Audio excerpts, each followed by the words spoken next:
Demokrasi telah dicita-citakan di Indonesia sejak awal.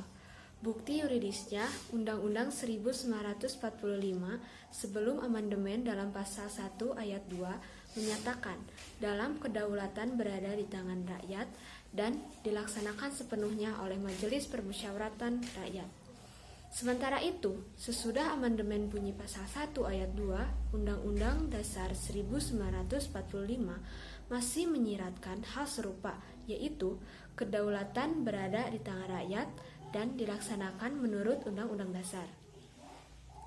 Secara etimologis, demokrasi berasal dari bahasa Yunani, yaitu dari kata demos yang berarti rakyat dan kratos yang berarti pemerintahan atau kratein yang berarti memerintah. Demokrasi juga dapat diterjemahkan sebagai rakyat berkuasa. Dengan kata lain, demokrasi ialah pemerintahan yang dijalankan oleh rakyat baik secara langsung ataupun tidak langsung, atau melalui perwakilan. Setelah melalui proses pemilihan umum secara langsung, umum, bebas, rahasia, jujur dan adil, atau yang sering diistilahkan sebagai pemilu yang luber dan jurdil. Pelaksanaan sistem pemerintahan demokrasi yang pernah berlaku di Indonesia adalah sebagai berikut.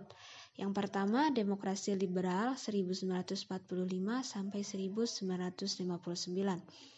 Setelah proklamasi kemerdekaan Republik Indonesia 17 Agustus 1945, ada sejumlah peristiwa yang penting yang dilakukan oleh PPKI pada tanggal 18 Agustus 45, yaitu disahkannya UUD 1945 sebagai UUD Negara Republik Indonesia.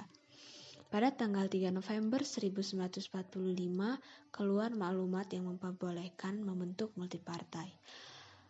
Demokrasi yang kedua adalah demokrasi terpimpin pada tahun 1959 sampai 1965. Diawali dengan keluarnya dekret Presiden 5 Juli 1959 yang berisi usulan pembubaran konstituante, berlakunya kembali UUD 1945 dan pembentukan MPRS dan DPAS dalam waktu sesingkat-singkatnya. Lalu ada demokrasi Orde Baru 1966 sampai 1998.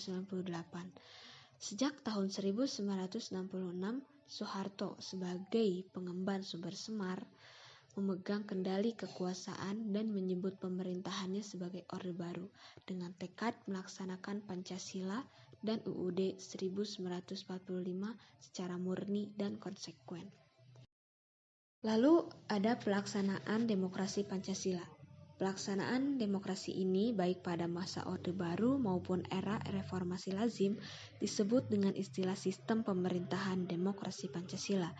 Pengertian demokrasi Pancasila secara umum adalah demokrasi yang berintikan sila keempat Pancasila dan diintegrasikan dengan sila-sila lain dalam Pancasila.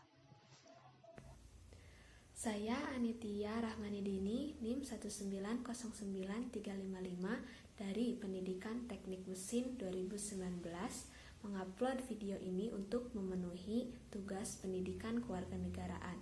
Terima kasih.